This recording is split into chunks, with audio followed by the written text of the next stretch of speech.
আলোচিত সভানেত্রী ও বাংলাদেশ চলচ্চিত্র শিল্পী সমিতির সাবেক সাধারণ সম্পাদক নাসরিন আক্তার নিপুণকে হেফাজতে নিয়েছে ইমিগ্রেশন পুলিশ। 10 জানুয়ারি শুক্রবার সকালে তাকে সিলেট ওসমানী আন্তর্জাতিক বিমানবন্দর থেকে আটক করা হয়। এতদিন তিনি কোথায় ছিলেন এই নিয়ে শোনা যায় নানা গুঞ্জন। কেউ বলেন আমেরিকাতেই ছিলেন এই অভিনেত্রী, আবার কেউ বলছেন ইউএসএ থাকার ভান করে দেশেই আত্মগোপনে ছিলেন এই নায়িকা।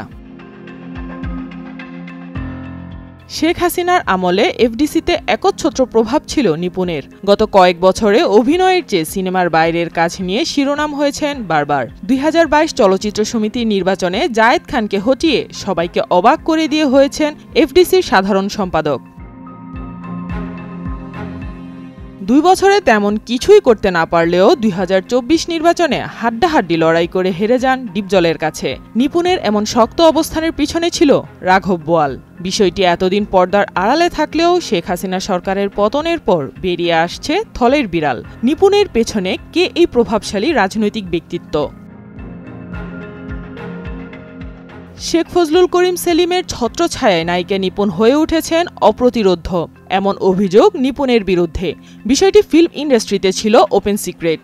বাংলাদেশ চলচ্চিত্র উন্নয়ন কর্পোরেশন, সরকারি দপ্তর থেকে শুরু করে আইন মন্ত্রণালয়, সর্বত্রই ছিল তার দৌড়। নিপুণ এমপি বা মন্ত্রী নয়, শেখ হাসিনার সরকারের কোনো দায়িত্বেও ছিলেন না। তারপরও তার এই প্রভাবের উৎস কি, নেপথ্যে কি, বিষয়টি অনেকেরই জানা, তবে মুখ খোলার দুঃসাহস দেখাননি কেউ। শেখ ফজলুল করিম সেলিম ওরফে শেখ সেলিম শেখ হাসিনা সরকারের অত্যন্ত প্রভাবশালী ব্যক্তি। শেখ সেলিমের ভালোবাসায় আশীর্বাদে অবৈধ প্রভাব বিস্তার করেছিলেন নিপুণ। সরকারি বেশ কয়েক দপ্তরে ছিল নিপুণের রাজত্ব। এর মধ্যে অন্যতম রাজধানী উন্নয়ন কর্তৃপক্ষ রাজুক থেকে শত শত কোটি টাকা হাতিয়ে নেওয়ার অভিযোগ রয়েছে নিপুণের বিরুদ্ধে।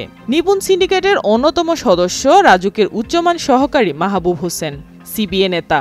শেখ সেলিমের লোক হিসেবে পরিচিত তিনি। এই মাহবুবের সঙ্গে নিপুণকে পরিচয় করিয়ে দেন শেখ সেলিম। 2016 সালের জানুয়ারিতে অভিজাত এলাকা বনানীর কামাল আতাতুর্ক এভিনিউতে নিপুণ গড়ে তোলেন প্রসাধনী ও লাইফস্টাইল কেন্দ্রিক প্রতিষ্ঠান টিউলিপ নেলস অ্যান্ড স্পা। কথিত রয়েছে এই পার্লারটি তাকে উপহার হিসেবে দিয়েছেন শেখ সেলিম।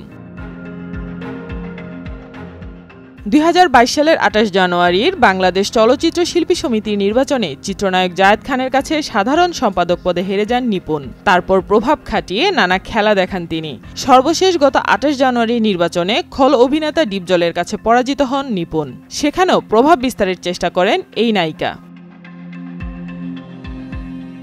সাইমা আক্তার, নয়াদিগন্ত।